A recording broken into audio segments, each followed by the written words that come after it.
अमीर लोगों की जिंदगी का काला सच, चलिए इसमें झांक कर देखें। ये दुनिया है हेलीकॉप्टरों, जेटों, किलों, महलों और रॉकेटों की। इन लोगों के उत्सर्जन में कटौती जलवायु को बचाने की लड़ाई में सबसे आसान जीत होगी और इसका दूसरों को कोई नुकसान भी नहीं होगा। और हाँ, वे ये बोझ उठा भी सकते हैं।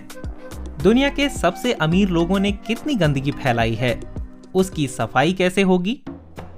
पहले सवाल का जवाब आसान नहीं, क्योंकि अपने उत्सर्जन की जानकारी सार्वजनिक करने के लिए किसी पर जोर नहीं डाला जाता। वैज्ञानिक केवल इसका अंदाजा लगाते हैं, लेकिन इससे सटीक आंकड़े नहीं मिलते। फिर अरबपतियों के मामले में ये अंदाजा लगाना और भी मुश्किल है, क्योंकि उनके बारे में आपके पास ज्यादा सूचना नहीं होती। रिसर्चर बियात्रिस बारोस ने 2018 में 20 अरबपतियों के कार्बन फुटप्रिंट निकाले थे। हमारे पास जो कुछ था उसी से काम चलाना पड़ा। हमने उन अरबपतियों को शामिल किया जिनकी लाइफस्टाइल ग्लैमर से भरी है, जो अक्सर मीडिया में दिखते हैं, जिन्हें अपने यॉट, अपने प्राइवेट जेट दिखाने का शौक है।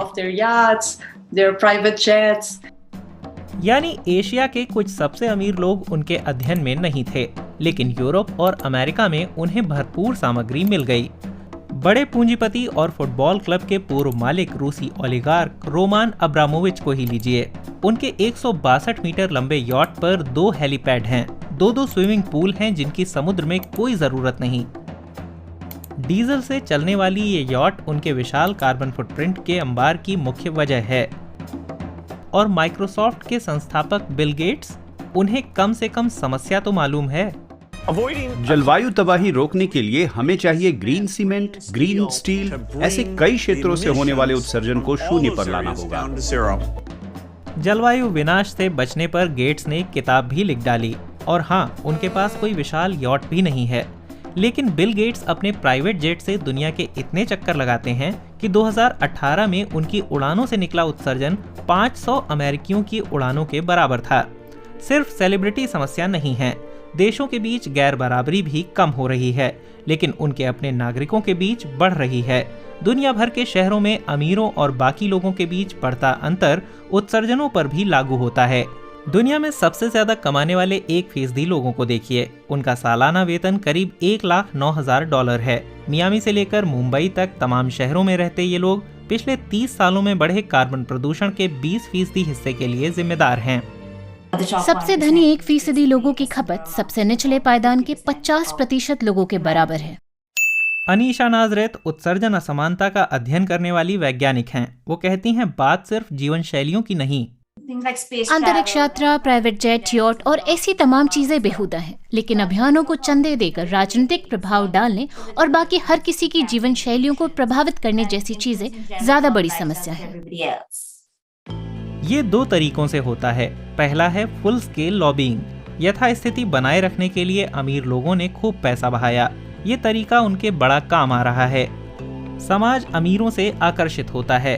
जेफ बेजोस की अंतरिक्ष उड़ान से लेकर किम कार्दाशियन की छुट्टियों तक लोग उनकी भव्य जिंदगियों से बहुत प्रभावित रहते हैं। अपने लिए अक्सर वही जिंदगियां चाहते हैं। तो वो उत्सर्जन से कैसे बच सकते हैं?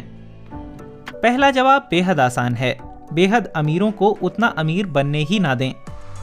टैक्स बढ़ाएं, कानूनी कमियां हटाएं और टैक्स हेवन्स पर कार्रवाई करें। नीति निर्माता कुछ सेवाओं को महंगा बनाकर अमीरों को प्रदूषण फैलाने से रोक सकते हैं। ऐसा करने से जो पैसा मिले उसे स्वच्छ ऊर्जा के बुनियादी ढांचे में लगाया जाना चाहिए। लेकिन सिर्फ बेहद अमीर लोग ही बहुत ज्यादा उत्सर्जन नहीं कर रहे। इसकी सबसे सही मिसाल है विमान यात्रा। अगर इस साल आपने विमान से यात्रा की है तो आप ऐसा करने वाले 2 से 3% लोगों में शामिल हैं। सस्टेनेबिलिटी से जुड़े रिसर्चर स्टेफान गोएसलिंग कहते हैं कि बहुत ज्यादा विमान यात्रा करने वाले लोगों पर फोकस करना चाहिए, यानी साल में 12 से ज्यादा उड़ानें भरने वाले लोगों पर।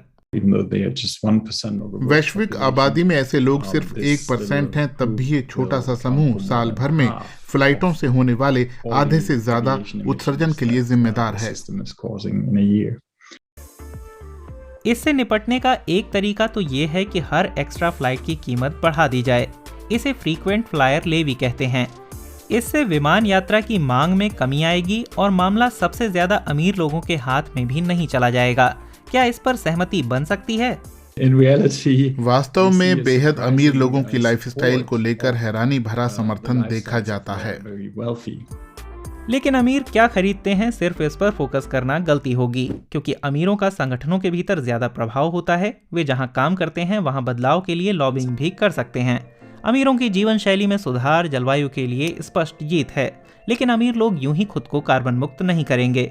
उनकी संपत्ति के पुनर्वितरण की नीतियों को सामाजिक मंजूरी मिलनी चाहिए, क्योंकि उनसे प्रभावित लोग इससे गुस्सा हो सकते हैं। ये समझना होगा कि अमीरों के पास जलवायु परिवर्तन को रोकने की ज्यादा ताकत है। ये उनके फैलाए विराट प्रदूषण से निपटने का पहला कदम होगा।